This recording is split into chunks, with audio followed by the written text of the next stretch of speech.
the biggest testament and testimony of working with you, how I was able to organize and plan and implement when needed in emergency situation like that. Um, that's definitely the biggest testimony I have after working with you. Well, hello, welcome to GFB TV. I'm so excited about this episode because I have a very special guest today, Miss Cleo. How are you, love? I'm doing good on this beautiful Saturday morning. How are you doing? Doing really good, really, really good. I know it is a beautiful Saturday morning, and it's even better Saturday morning when you get to talk about your money win. Yes, yes.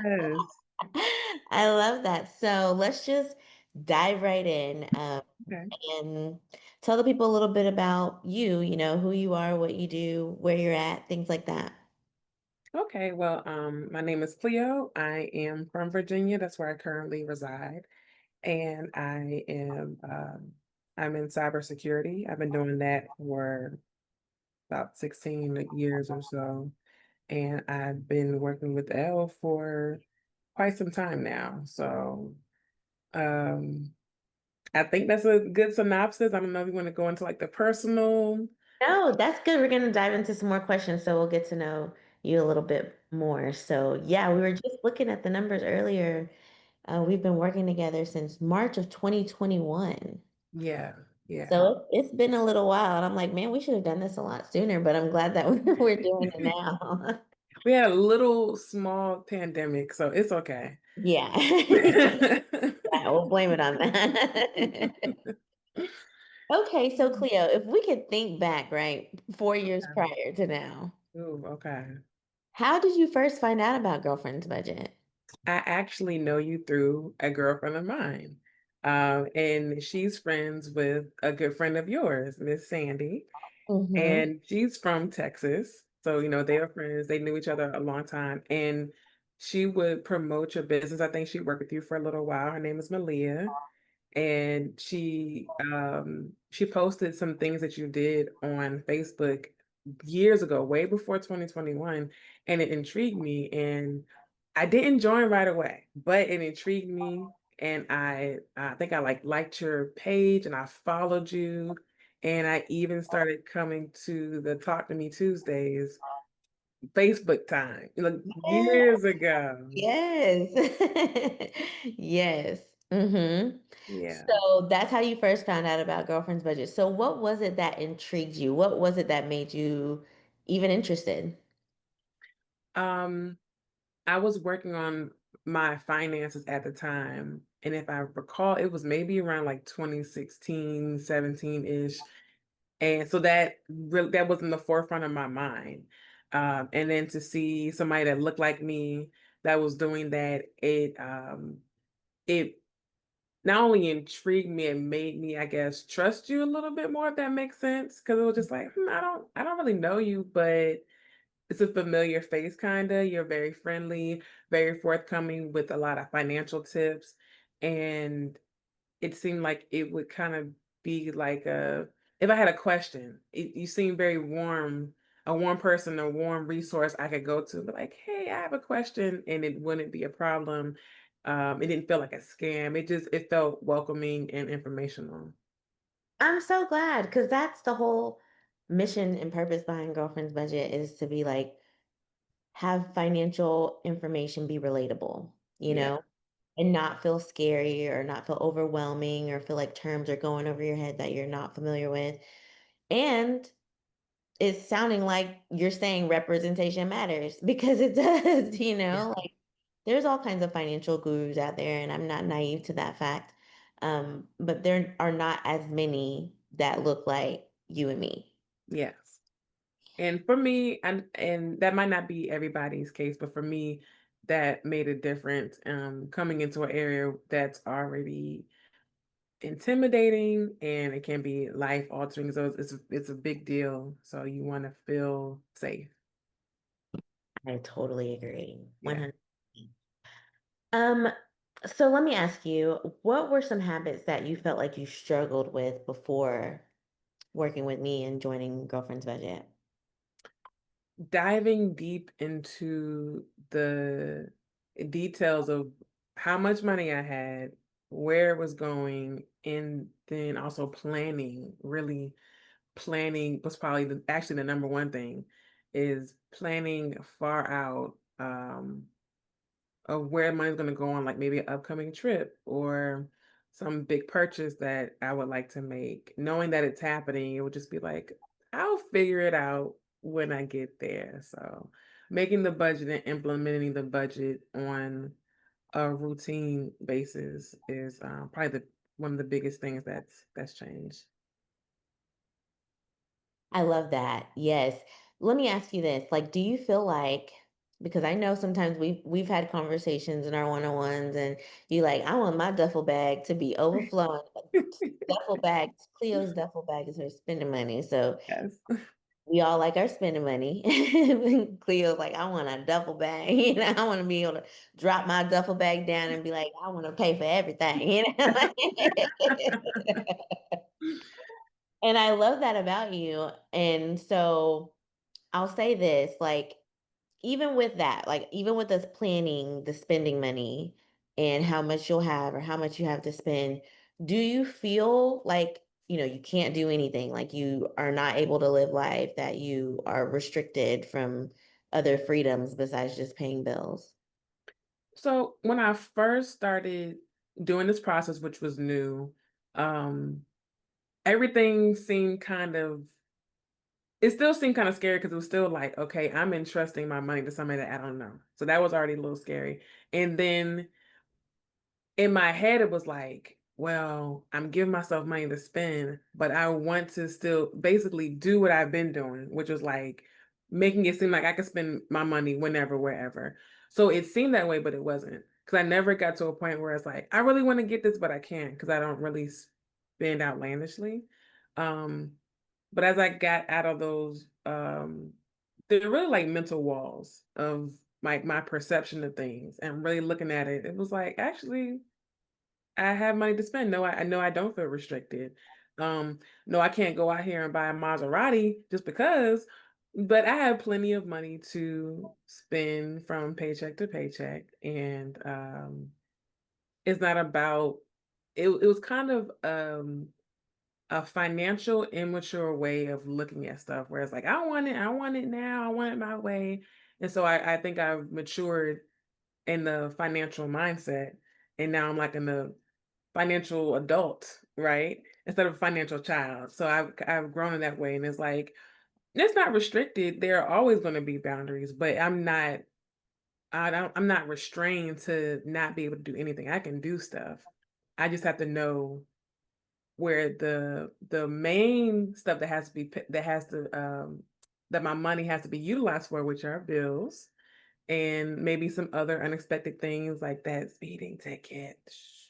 So we have to pay those first, but I still have spending money. I can still go to a concert. I can still go shopping. I can still buy some Fenty like I have on right now, you know. So the money is just looking at where it's going. Plenty of no, I don't feel restricted.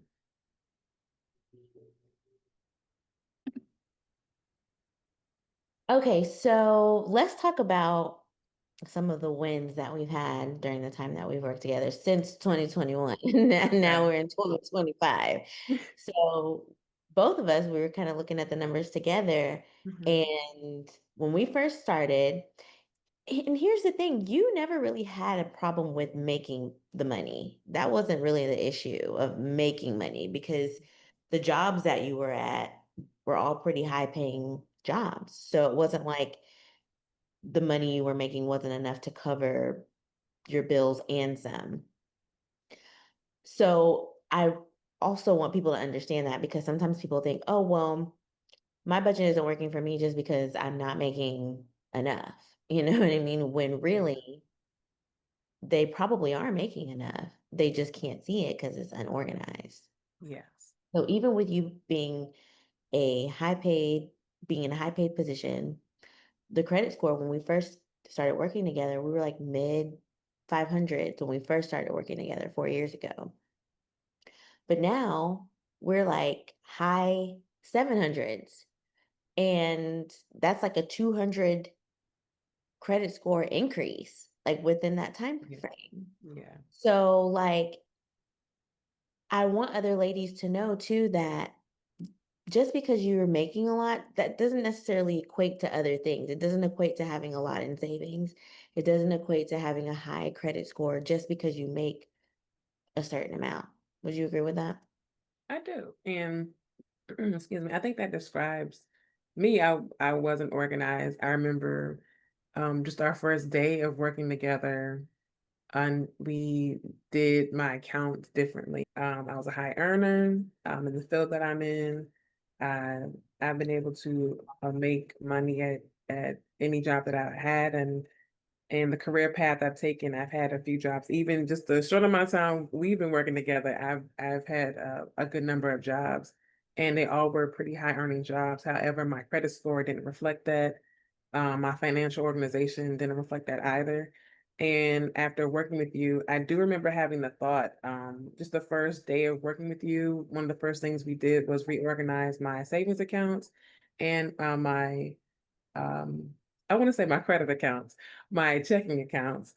Um I remember thinking that I didn't realize that I had as much money as I did simply from disorganization of my money. And that thought has come about as we worked together and done different things over the years. So yes, that definitely describes me almost to the T. That's yeah, and that's a lot of ladies too. They think, oh, I'll just keep making more, and it'll Yeah. eventually fix itself. But it's really the habits that need to be cultivated. So Yes. we talked about your credit score jumped up 200 points, and then we 310 times your savings account. So, I mean, the savings is looking sitting pretty. It's looking nice. It's looking really good. So that's exciting. And then Yeah. one thing that you had mentioned before I asked you, I said, what do you think one of your biggest wins were? So there was one of the jobs I had while we worked together. I was laid off unexpectedly, and I wasn't able to get hired again for some months, a lot longer than what I expected. And I was able to sustain my bills along with spending money. I was able to sustain that for at least, was it 5 months, I think? It was I think it was a little longer. I think it was maybe like 8 or 9 months, if I go back. 7 months. Yeah, maybe It something was like it was quite a while, and I remember the first day we spoke because when it happened, you're one of the first people I thought about, and I was like, ah, we have to talk. This just happened, and I was very distraught. And we were on the phone. I don't even know if you know, I was crying because I'm just like, that is a trigger for me, and I was like, I don't know what I'm gonna do, even though we saved. And I think it proved itself over the test of time that I was able to sustain myself. I might have changed up spending a little bit because I mean, I didn't have a lot of disposable. I didn't have any income, but I didn't have a lot of disposable money. Um, so that was the biggest testament and testimony of working with you, how I was able to organize and plan and implement when needed in emergency situation like that. Um, that's definitely the biggest testimony I have after working with you. Oh, I love that so much. And I'm so happy that we got through that. We were still having our regular meetings just like normal, looking at the numbers and going over everything. And then you came back and you were like, okay, I have a job or an interview and it's promising. And I'm like, yes. And it was so exciting to see that what you just said, we were able to sustain everything. Your lifestyle didn't change much. Yeah, the spending money dwindled a little because, like you said, there was no additional income coming in, but you were still able to have some freedom to do Yes. something still, even without having a job, Yeah. Yes. which is awesome. Which, sometimes things happen like that. Life be life, and I say that all the time. Yes. But when you have a plan like that, when you have a money plan, when you have a cushion, a nest egg, then it makes those times of transition a little bit easier. So you're not having to worry or stress out. Did you feel stressed out at all during that time?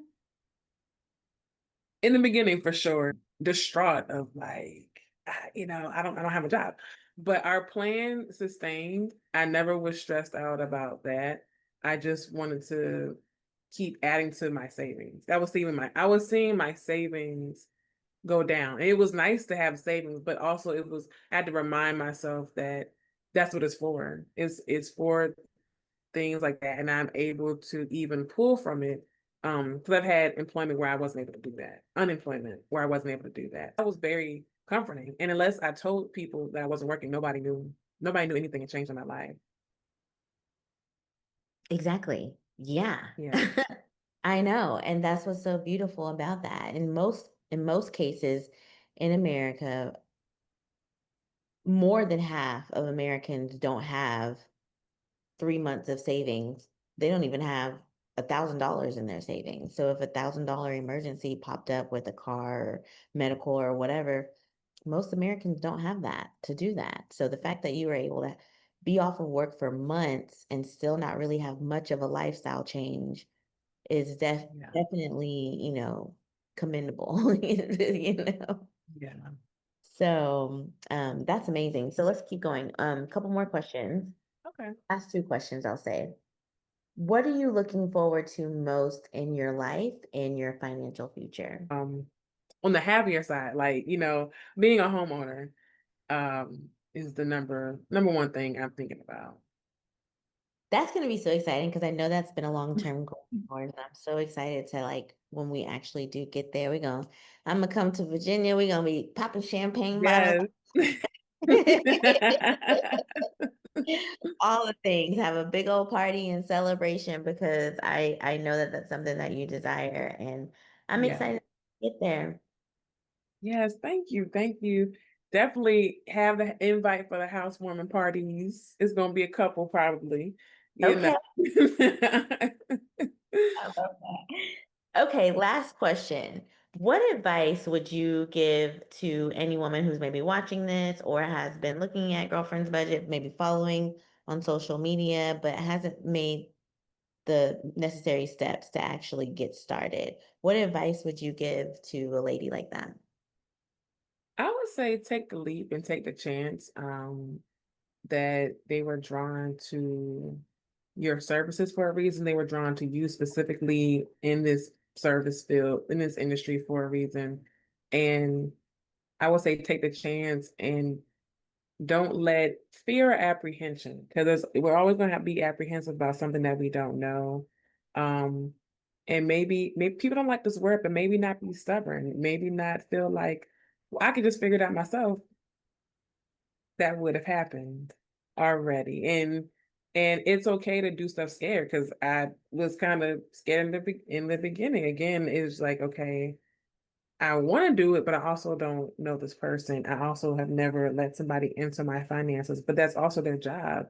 But I don't know them. So that is just we're always gonna have little, voices in the back of our head, but we can't let that stop us from progressing. And we're not gonna get anything new if we keep doing the same thing. So I would say take that leap, have the consultation with Elle. She is who she is online. The clips that you see, that's how she is. She's very warm and very forthcoming with information. And she's going to be your financial mama. She's going to tell you when you need something and when you don't. So, we need somebody to check us sometimes. And some people don't like that. But if that's what you need, we have to get past that to get to our goals. The main part is our goal. So let's do it, ladies. Let's, empower yourself. And empowering doesn't mean you have to do it by yourself. So, That part, we're so used to doing things by ourselves, especially as women and especially as women of color. A lot of us are just used to being hyper independent, you know? And yes, so we're just like, let me just figure it out. But the only thing that we cannot get back in this life is time. We can get back more yes, money, we can get back more clothes or material things that maybe we've lost, but time is something that we can't get back. So why not use the time that we have to our advantage? Yes. So, yes, thank you so much, Cleo, for doing this with me. I appreciate you sharing your You're welcome. and giving advice to these ladies out here. And if you're watching this and you're like feeling like this is talking to you, yes, go to the Girlfriends Budget website, set up some time to chit chat, or just join our community that we have online. That's the first place, really, that you can get started and get your feet wet and get to know the ladies. Cleo's there, and other ladies are in there that are ready to encourage you and empower you and cheer you on. So, like Cleo said, let's do this. So, thank you again, Cleo, for being on with me. I really enjoy chatting with you always. We always have good conversations and just be laughing, Yeah. giggling. So I appreciate you, and we'll see you all next time. Thank you. Bye.